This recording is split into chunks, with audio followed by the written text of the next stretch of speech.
មុខផ្ទះរបស់ព្រីងព្រឹកនេះព្រីងនិងមិត្តកំពុងរៀបចំចេញដំណើរទៅលេងកោះពួកគេរៀបចំអីវ៉ាន់និងប្រដាប់ប្រដាយ៉ាងច្រើនសម្រាប់យកទៅប្រើនៅលើកោះ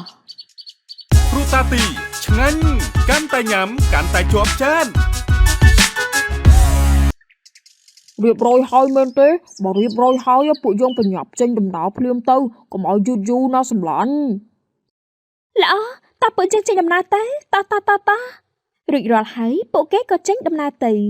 លុះមកដល់មាត់ច្រាំងព្រីងនិងមិត្តក៏ប្រញាប់ឡើងទូកធ្វើដំណើរសម្ដៅទៅកោះ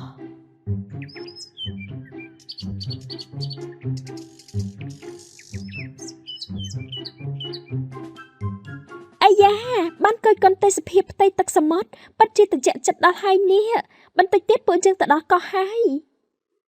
ចាំមើលណាគូលែនពេលទៅដល់កោះខ្ញុំនឹងងូតទឹកលេងឲ្យណាណៃម្ដងចាំគ្នាកំដរឯងណាអំពិលដល់ហើយមកដល់កោះហើយតោះគ្នាយើងបញ្ញាប់ជួយគ្នាជញ្ជូនអីវ៉ាន់ទៅណែនៅលើកោះនេះមានជីវៈចម្រុះច្រើនណាស់មានរុក្ខជាតិតូចធំដោះលូតលាស់ល្អដល់ហើយឯទឹកសមុទ្រថ្លាឆ្វេងហើយសម្បូរត្រីថែមទៀតផង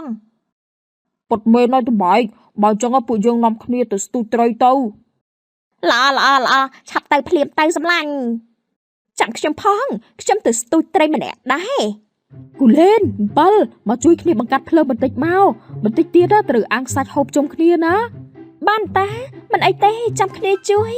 ចំណែកគ្នាត្រូវរៀបចំចិត្តផ្លែឈើដាក់ចានឲ្យហើយបន្ទាប់ពីយើងទទួលទានអាហាររួចនិងហូបផ្លែឈើជាបង្អែមលាងមាត់តាមក្រោយអូចប់ហើយខ្ញុំមានអារម្មណ៍ថាត្រីចប់សន្ទូចខ្ញុំហើយចប់ហើយប៉ាត់មែនណោះម្ទេបើអញ្ចឹងឯងឆាប់លើកសន្ទូចឡើងមកលើកមកចាំខ្ញុំជួយលើកមួយណាប្រយ័ត្នផងរំពេចនោះស្រាប់តែមានសត្វក្រពើធំមួយក្បាលងើបចេញពីក្នុងទឹកអើយក្រពើធំណាស់ពួកឯងអើយបញ្ញាប់រត់ភ្លាមទៅលឿនឡើង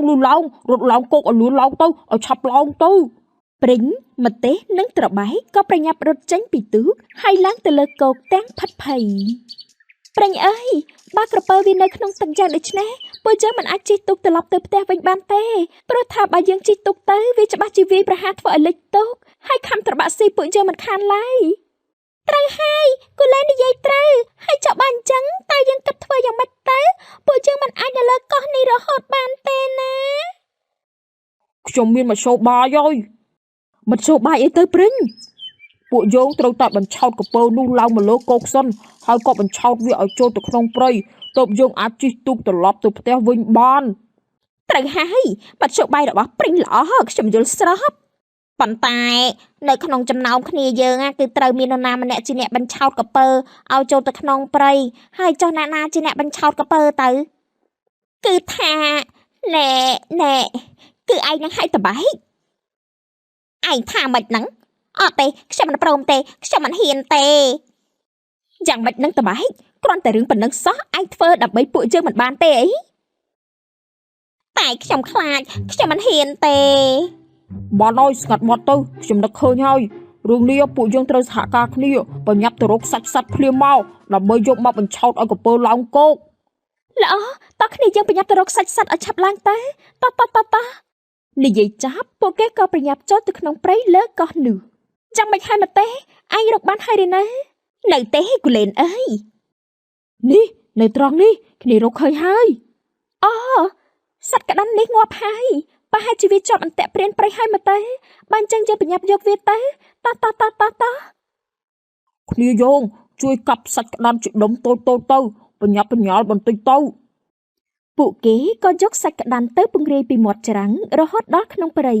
រួចហើយព្រីងក៏រត់ទៅគោះទឹកឲ្យក្រពើឡើងមកមិនប៉ុន្មាននាទីសត្វក្រពើនោះក៏វាឡើងមកលើគោកពិតមែនហើយវាក៏ត្របាក់សាច់ក្តាន់តាំងពីមាត់ច្រាំងរហូតចូលទៅដល់ក្នុងព្រៃនោះសត្វក្រពើនោះវាចូលទៅក្នុងព្រៃហើយឆាប់ឡើងសម្លាញ់បញ្ញាប់នាំគ្នាឡើងលើទូកត្រឡប់ទៅផ្ទះវិញទៅឲ្យឆាប់ឡើងតោះឡើងទៅភ្លាមតែគ្នាយើងបានត្រឡប់ទៅផ្ទះវិញហើយពួកគេក៏ឡើងជិះទូកហើយធ្វើដំណើរត្រឡប់មកដល់ផ្ទះវិញដោយសុវត្ថិភាពសាមគ្គីនាំមកនូវភាពជោគជ័យ អ្នកមានប្រាជ្ញាតែងកែអាត្មាឲ្យសុខចម្រើនសូមរងចាំទស្សនាវគ្គបន្ត គ្រូតាទីឆ្ងាញ់កាន់តែញ៉ាំកាន់តែជាប់ចាន